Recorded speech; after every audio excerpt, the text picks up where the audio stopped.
저희 교회가 자리 잡고 있는 곳이 소위 광교 신도시입니다. 그리고 저희 교회도 광교 소망교회라고 이름을 지었습니다. 굳이 그렇게 이름을 지은 것은 저희 교회가 자리 잡은 곳이 광교 신도시이기 때문에 그렇습니다. 이 광교 신도시라는 이름은 이제 광교산부터 유래된 것으로 압니다. 이 광교산은 본래 이름이 광교산이 아니었고요. 아주 오래전에는 광옥산 혹은 광악산이라고 불렸다고 합니다. 이 산이 아주 먼 옛날 고려 태조 왕건 때 이름이 바뀌어지는 일이 발생을 하게 됩니다. 여러분 아시는 것처럼 삼국시대가 마무리되고 후 삼국시대가 잠깐 진행되면서 많은 혼란이 있게 되고 그 후 삼국시대를 평정하고 고려를 세운 사람이 태조 왕건이죠. 근데 태조가 후백제를 일으켜서 여러 가지 소요 일으키고 있는 백제, 후백제 견원을 제압하고 다시 위로 올라가다가 잠시 이 산 자락에서 머물게 되었습니다. 같이 갔던 군사들을 위로하고 잔치를 베풀고 즐거운 시간을 잠시 가지면서 머물게 되었답니다. 근데 어느 날 밤에 이 산에서 갑자기 큰 한 줄기 빛이 하늘로 쭉 뻗어가는 것을 왕건이 보면서 하늘이 나에게 뭔가 가르침을 주는구나, 이런 것을 깨달으면서 이곳의 이름을 바꾸었습니다. 광교라고 바꾸게 되었어요. 한자를 보시면 빛, 광자의 가르칠 교자입니다. 곧 빛이 나에게 임해서 뭔가 가르침을 주시는구나, 그런 것으로 나름대로 받아들이면서 이 산 이름을 광교산이라고 바꾸게 됩니다. 그때부터 저희들이 이 산 이름을 소위 광교산이라고 이름을 부르게 되었고요. 그리고 우리가 자리 잡고 있는 이 도시도 이제 광교 신도시다라고 이름을 붙이게 되었습니다. 우리나라는 5,000년의 역사가 있기 때문에 각 지방마다 고을마다 이런저런 아름다운 의미 있는 전설이 이렇게 저렇게 있기도 합니다. 이 광교산이 큰 산은 아니지만은 아주 아름다운 산이어서 이 광교산이 품고 있는 지역이 수원과 이 용인, 수지 전체를 품고 있는 그런 형세인 것도 여러분이 보시게 됩니다. 여러분이 이제 이거 조금 더 나가시다 보면 보실 수 있는데요. 이 광교산 자락이 아름답고 수려하기 때문에 좀 유명한 사람들의 소위 무덤들이 여기저기 있음도 아실 겁니다. 여기서 조금 걸어가시면 한 5분만 걸어가시면 조선시대 풍운하였고 정치 개혁을 꿈꾸었던 조광조가 이쪽에 묻혀 있습니다. 뭐 조선시대 아주 유명한 사람이죠. 그리고 그 조광조를 기리는 후학들이 그 배움을 얻기 위해서 서원을 세우게 되는데 조금 더 가시면은 심곡서원이라는 서원이 있습니다. 거기 가보면은 조광조가 심었다고 알려져 있는 늪지나무가 지금도 이만큼 큰 것이 있습니다. 약 500년 정도 된 것으로 추정이 되고 보호수로 지금도 잘 자라고 있는 모습도 볼 수가 있습니다. 어쨌든 이 광교산에는 옛날 전설 속에 한 줄기 빛이 임했던 땅이라고, 산이라고 전해져 옵니다.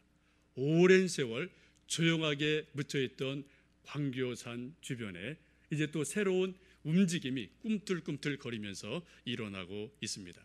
소위 광교 신도시가 만들어지면서 수많은 사람들이 새로운 꿈을 찾아, 새로운 빛을 찾아, 새로운 삶의 터전을 찾아 이곳으로 이렇게 저렇게 모여오는 모습들을 날마다 봅니다. 여러분들 가끔 오다 가다 보시면 알겠지만은 한 달 한 달이 주변이 달라져요. 아마 내년 가면은 또 이 주변이 전혀 다른 모습으로 형성이 되리라고 생각됩니다. 저희 교회 뒤편에 가면 이제 거기 친교실이 있고 식당이 있는데요. 거기서 이렇게 저쪽 광교산 쪽을 보면은 밤마다 아주 멋있는 불 야성을 볼 수가 있습니다. 큰 건물 하나를 저쪽 산 자락에 짓고 있는데 낮에는 뭐 별로 모르겠습니다만 밤이 되면은 건물 전체를 불을 환하게 밝히고 있어요. 그래서 저게 뭔가 저도 궁금해서 좀 이리저리 찾아봤습니다.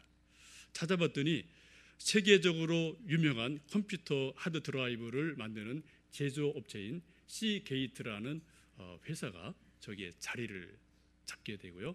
그리고 연구소가 생기고 디자인 센터가 생기면서 큰 일들이 일어나게 됩니다. 그리고 새로운 밤마다 불을 밝히는 일들이 일어나고 있습니다.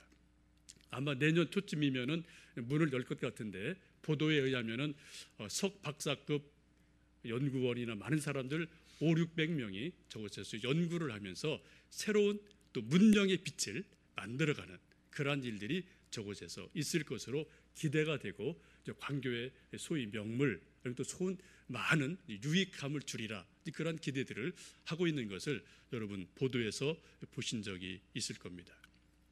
저는 그 밤마다 불의 성처럼 빛나는 그 시게이트의 건물을 보면서 이 빛이 뭘까? 그런 생각을 언뜻 해봅니다. 창세기를 보면은 우리 빛에 대해서 새로운 말씀을 보실 수 있어요. 창세기 1장 3절에 보시면 하나님께서 천지를 창조하시면서 가장 먼저 창조하신 것이 여러분 뭔지 아시죠? 빛입니다. 창세기 1장 3절을 보시면 하나님 말씀하시기를 빛이 있으라 하심에 빛이 있었습니다. 그래서 빛이 생긴 거예요. 근데 그 빛은 우리가 흔히 말하는 해, 달, 별 이런 빛과는 전혀 다른 또 다른 근원적인 빛임을 우리는 압니다. 많은 과학자들이 그 빛이 무엇인지를 알고 싶어 연구하고 애를 쓰지만 어느 누구도 하나님이 처음 창조하신 그 빛이 무엇인지를 알 수는 없을 겁니다. 단지 이렇다 저렇다 추정할 수는 있겠지만 하나님이 만드신 그 빛의 정체가 무엇인지, 그 빛이 무엇인지를 사람들은 알 수가 없어요. 우리는 단지 그 뒤에 네 번째 날 하나님 창조하신 해와 달과 별들로 인한 빛을 우리는 보고 영향을 받으며 그 빛 아래서 우리는 살아가고 있을 뿐입니다. 저는 요즘 새벽 기도회를 요한복음을 같이 강의하고 말씀을 나누고 있는데, 다시 한번 요한복음 말씀을 보면서 저 개인적으로 많은 깨달음과 은혜를 가지고 있습니다. 요한복음에 보시면은 그 앞부분에 예수님을 일컬어 말씀하기를 예수님은 생명의 빛이시다라고 말씀합니다. 생명의 빛이신 예수님이 말씀이 육신이 되어 이 역사 가운데 오셨어요. 인류 가운데 오셨어요. 그런데 어둠에 있던 수많은 사람들은 그 빛을 알지를 못했습니다. 또 받아들이지를 않았습니다. 수많은 사람들이 어둠 속에 있었다라고 요한복음은 안타까워하고 있습니다. 그래서 예수님께서 빛으로 오셨지만 그 영향력이 그렇게 그 당시 보면은 많은 사람이 예수님 믿기보다는 믿지 않은 사람들이 더 많았음도 성경적으로 잘 볼 수가 있습니다. 성경을 보면은 사람들을 크게 두 종류의 사람으로 나누고 있습니다. 그것은 남자냐 여자냐가 아니고요, 나이가 많으냐 적으냐가 아니고요, 또 흑인이냐 백인이냐 이런 것이 아니고요, 에베소서 말씀을 보시면 이 세상에는 두 종류의 사람이 있는데, 한 종류의 사람은 빛에 속한 사람이 있다, 또 한 종류의 사람은 어둠에 속한 사람이 있다라고 말씀합니다.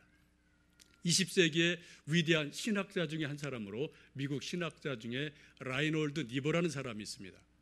기독교 현실주의라는 것을 이야기하고 미국 신학이든 세계 신학 아니면 미국 정치 쪽에도 엄청나게 많은 어떤 신학 사상을, 정치 사상을 준 분인데, 그분이 많이 쓴 책들이 있습니다. 그분 쓴 책 중에 하나가 빛의 자식, 어둠의 자식, 이런 책이 있어요. 그분도 이 에베소서 말씀을 통해서 이 세상에는 수많은 사람이 있는데 빛의 자녀가 있고 어둠의 자식이 있다라고 이야기를 하고 있습니다.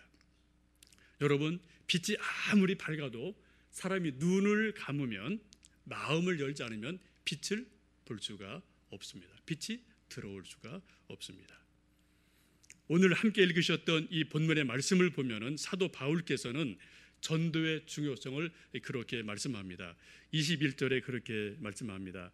하나님의 지혜에 있어서는 이 세상이 자기 지혜로 하나님을 알지 못하는 고로 하나님께서 전도에 미련한 것으로 믿는 자들을 구원하시기를 기뻐하셨다라고 말씀합니다. 하나님은 천지 창조하시면서 빛을 창조하신 분입니다. 그리고 또 타락한 인간들이 어둠 속에 있자 또 다른 생명의 빛을 예수님을 통해서 보내주셨어요. 그러나 수많은 사람들이 어둠 속에 여전히 있으면서 그 빛을 받아들이지 않았습니다. 빛을 거부했습니다.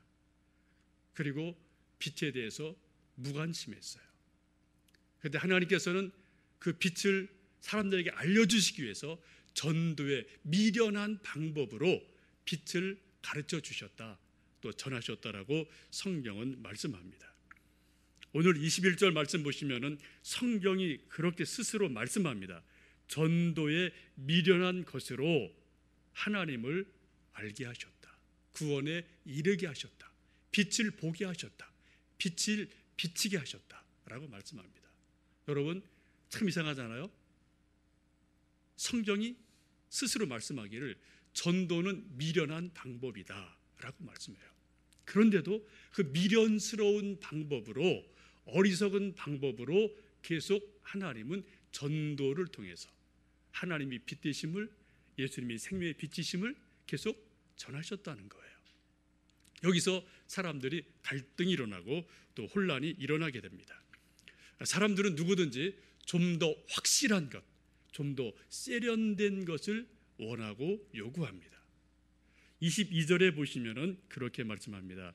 유대인은 표적을 구하고 헬라인은 지혜를 찾는다. 빛에 대해서 하나님 성경 말씀은 전도에 미련한 것으로 증거하지만 유대인들은 어떤 방법으로요? 표적을 구하면서 빛을 알기를 원한다는 거예요. 표적은 기적을 말하죠. 소위 화끈한 그 무엇을 원하는 모습을 보게 됩니다.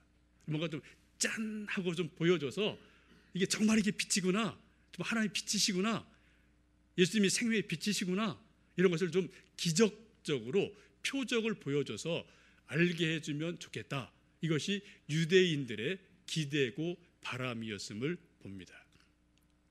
요한복음을 보면은 유대인들이 예수님 말씀을 잘 믿질 않습니다. 언뜻 믿질 않아요. 그래서 예수님이 계속 이런저런 말씀을 해도 믿지 않으면서 유대인들이 하는 말이 뭡니까? 우리에게 표적을 보여주십시오. 우리에게 더 큰 표적을 보여주십시오 라고 계속해서 예수님에게 표적 행하기를 요청합니다. 예수님께서 물 위를 걸으셨습니다. 죽은 자를 살리셨습니다. 그리고 오병이어 사건을 베푸셨습니다. 귀신을 쫓아내셨습니다. 수많은 표적이 있음에도 불구하고 유대인들이 하는 말은 더 큰 표적을 보여주세요, 더 새로운 표적을 보여주세요 라고 자꾸 표적, 기적, 신기한 것만 찾아가는 모습이 있음을 요한복음은 말씀하고 있습니다. 표적과 기적은 아주 중요하고 또 필요한 것입니다. 그러나 또 조심스러운 부분이 있어요. 표적과 기적을 너무 추구하다 보면은 우리는 거기에 소위 마취되고 자칫하면은 실수할 수 있는 일들이 표적과 기적 속에 있음도 보게 됩니다. 요즘 우리나라 사회 중에 많은 문제 중에 하나가 소위 우유 주사라는 것이 있더라고요. 좀 관심 있는 분들은 이게 무슨 말인지 좀 아실 거예요. 프로포폴이라는 마취제가 있는데 좀 수술할 때 이제 마취제로 쓰는 약이랍니다.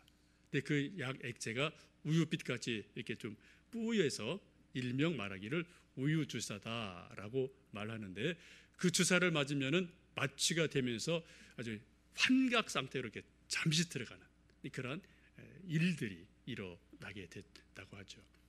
그것을 한번 맛본 사람들은 그 마취와 환각 상태가 너무 황홀하고 맛있어서 그것을 떨쳐버리지를 못해요. 자꾸 그 환각 상태를 그리워하게 돼서 주사를 맞고 맞는 일들이 있게 됩니다. 얼마 전에 크게 한번 신문 방송에 나온 적이 있어요. 아주 유명한 분 아니지만은 어떤 방송인이 그런 문제 몇 년간 얽혀있다가 이제 수면 위로 드러나게 되고 그 사람 하는 말이 내가 가봤더니 웬만한 연예인은 다 거기 있더라. 그렇게 말할 정도로 지금 상당히 많은 사람들이 이런 문제 속에 있음을 보게 돼요. 제정신으로 사는 게 아니라 뭐예요? 좀 환각 상태로 신비로운 것을 추구하는 상태로 사는 일들이 우리가 모르는 저 뒤편에 있음을 보게 됩니다. 어떤 사람 일부러 아프지도 않은데 그 주사 맞으려고 아프다고 핑계대고요. 오전에 맞고 오후에 맞고요. 10번을 맞기도 하고요. 어떤 사람 신문 보니까요. 몇 년 사이에 6억 원을 거기다 쏟아부으면서 그 정도로 주사를 맞아가는 그런 일들이 있게 됩니다. 한 번 빠지면은 빠져나오기 힘든 환각이 그 속에 있음을 보게 되죠. 여러분, 우리가 신앙생활할 때 신앙에는 분명히 신비로운 부분이 있습니다. 그러나 신비주의와는 다른 것입니다. 우리가 신앙생활할 때 하나님의 신적인 신비가 없다면은 우리는 신앙생활을 할 수가 없어요. 다 설명할 수 없지만 분명히 하나님 믿는 믿음 생활에는 신비로운 일들이 아주 많습니다. 그러나 신비로운 것과 신비주의는 다른 것입니다. 마치 권위와 권위주의가 다른 것처럼 다른 거예요. 여러분, 신비주의를 너무 쫓아가다 보면은 교회 역사를 보면 수많은 이탈들이 있음을 보게 됩니다. 한때 우리나라에서 상당히 유명했던 분으로 박태선 장로라는 분이 있었죠. 근데 그분도 신비주의를 계속 추구하다 보니 결국은 전도관이라는 잘못된 것으로 결론이 내려지는 부분을 보게 됩니다. 신비도 중요하고 표적도 중요하지만 더 중요한 것은 하나님 말씀이라는 것입니다. 근데 지금 유대인들은 뭐를요? 표적을 자꾸만 구해요. 예수님 말씀보다는 표적을 구함으로 그 신앙이 건강하지 않을 수 있음을 성경은 경고하고 있습니다. 또 그 다음 말씀 보시면은 헬라인들은 지혜를 찾는다고 말씀합니다. 헬라인들은 철학하는 민족이죠. 늘 생각하는 사람들이에요. 그래서 이분들은 새로운 지식, 새로운 정보, 새로운 지혜를 통해서 하나님을 알고 싶어하는 열망이 나름대로 있는 사람들이기도 합니다. 사도행전을 보면은 아덴 사람들이 하는 일은 밥 먹고 그 시내 나가서 무슨 새로운 철학, 새로운 지식이 있는가? 그래서 늘 그런 것을 듣는데 관심이 있었다라고 성경은 말씀합니다. 쉽게 말씀드리면 헬라인들은 지식을 통해서 새로운 철학을 통해서 지혜를 통해서 나를 좀 설득해 달라. 하나님 이렇게 있다는 것을 나에게 좀 알려달라. 나를 좀 설득해서 이해시켜 달라. 이런 것으로 보시면 좋겠습니다. 우리가 전도하다 보면 이런 또 반응도 가끔 있지 않습니까? 우리가 누구 전도하면은 하나님 잘 설명 좀 해줘. 내가 있는 건 알아. 근데 하나님 잘 설명해서 나를 설득시켜줘봐. 나를 이해시켜줘. 그럼 내가 믿을게. 이런 사람들 종종 있거든요. 뭐 저도 그런 부분이 옛날에 없지 않아 있었거든요. 그런데 여러분, 우리 인간 누가 하나님을 다 알 수가 있겠습니까? 이 세상에 수많은 위대한 신학자들이 줄줄이 있었지만 그 어떤 신학자도 하나님을 다 안 사람은 아무도 없습니다. 서로 하나님을 안다 하더라도 인간의 언어로 하나님을 설명할 수가 없어요. 우리는 철저하게 언어의 한계를 가지고 있습니다. 부분적으로 알고 부분적으로 설명 가능할 뿐이에요. 저도 목사지만 하나님 다 모릅니다. 조금밖에 몰라요. 그리고 제가 여러분에게 설교를 하든 때때로 성경 공부할 때 제가 하나님 다 설명 못 드립니다. 지극히 작은 한 부분을 저는 말씀드릴 뿐이에요. 그러나 하나님께서는 그것을 통해서 성령께서 역사하셔서 우리 속에서 하나님을 알게 하시고 믿게 하시는 것이 분명히 있다라는 거죠.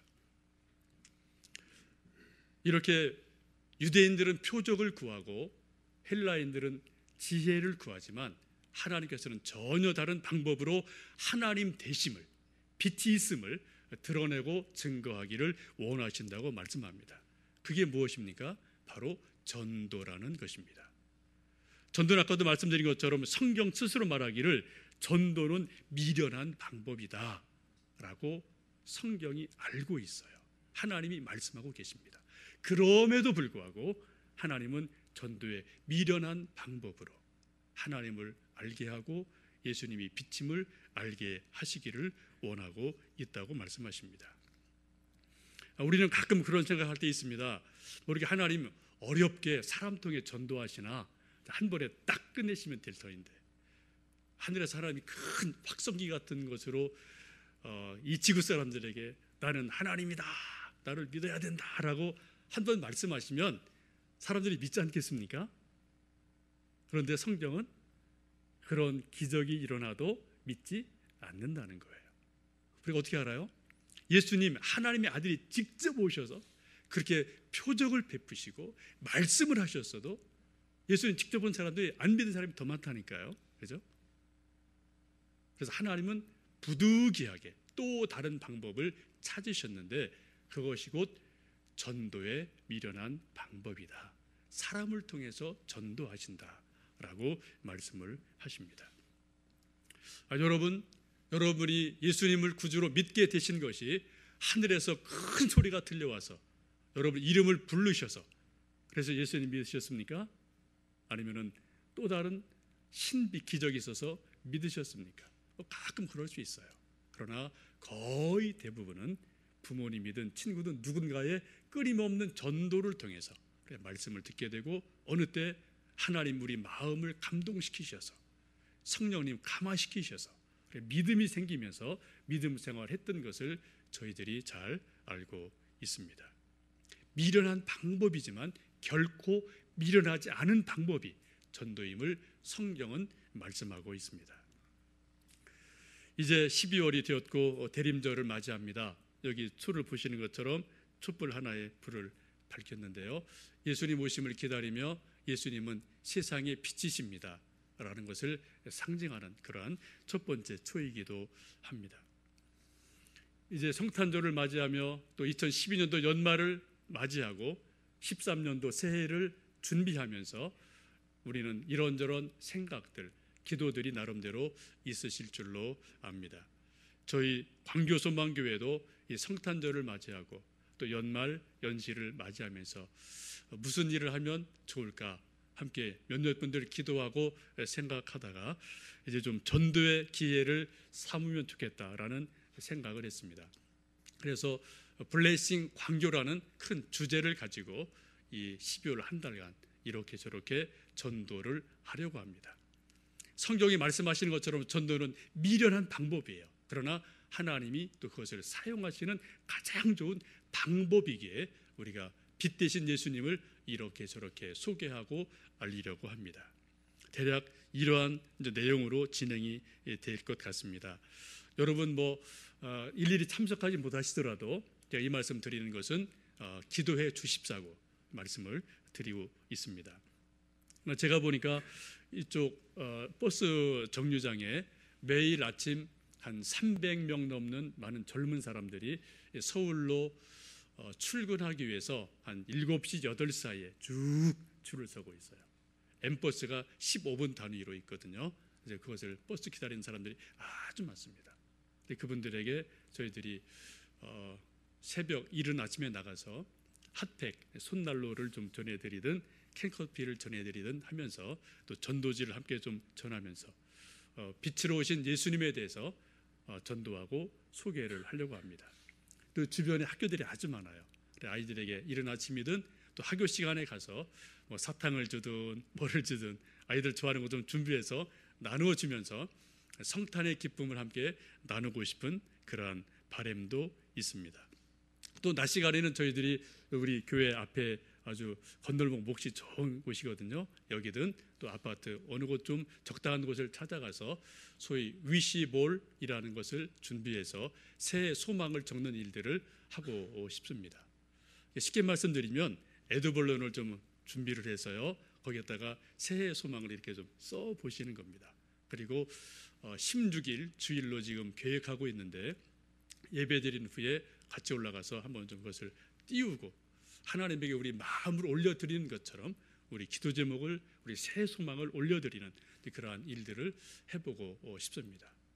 또 즉석 사진을 찍어서 새 소망을 이렇게 쓰면은 사진을 또 이렇게 좀 즉석 사진을 드리고 함께 기도를 나누고 싶은 그런 다양한 방법으로 이렇게 저렇게 좀 블레싱 광교라는 타이틀을 가지고 전도하고 지역 속에 뭔가 은혜가 임하기를 준비하고 있습니다. 여러분 아까 말씀드린 것처럼 이 광교는 아주 오래전에 전설 속에 한 줄기 빛이 임했던 것입니다. 전설 속의 빛이에요. 그런데 광교 신도시가 형성이 되면서 소위 시게이트 같은 좋은 회사들이 여기저기 들어오면서 소위 또 다른 빛, 문명의 빛들을 이 도시 속에서 함께 창출하고 만들어가고 있습니다. 문명의 빛 아주 중요하고 필요한 겁니다. 그러나 사람이 사람 될 수 있는 것은, 우리 인간이 영생을 얻을 수 있는 것은 전설의 빛도 아니고요, 문명의 빛도 아닙니다. 생명의 빛이신 예수님이 그 안에 임하실 때, 그때 비로소 우리는 진정한 하나님의 사람이 되고 구원받은 백성이 되고 참으로 빛 가운데 사는 사람임에 틀림이 없습니다. 우리가 아무리 밝은 전등 아래 산다 하더라도 우리가 빛의 사람 아니잖아요. 우리 속에 생명의 빛이신 예수님이 임하실 때, 그때 비로소 우리는 빛의 사람이 될 수가 있을 것입니다. 이제 우리는 빛으로 오신 예수님을 맞이하는 이 아름다운 성탄의 계절에 우리 속에 또 다른 광교 속에 속한 수많은 사람들 속에 생명의 빛이 임하셔서 우리 모두 다 빛의 사람이 되기를 원하며 그런 일들을 만들어 가기를 소망합니다. 여러분 함께 기도해 주시고요, 또 함께 그런 일들에 동참해 주시고, 또 우리 마음속에 심령 속에 생명의 빛이신 예수님 임하셔서 연말이라 조금 춥겠지만 정말 우리 속에 따사로움이 있고 기쁨이 있고 소망이 있고 환함이 있는 그런 아름다운 성탄의 계절 되시기를 간절히 원합니다. 기도하겠습니다.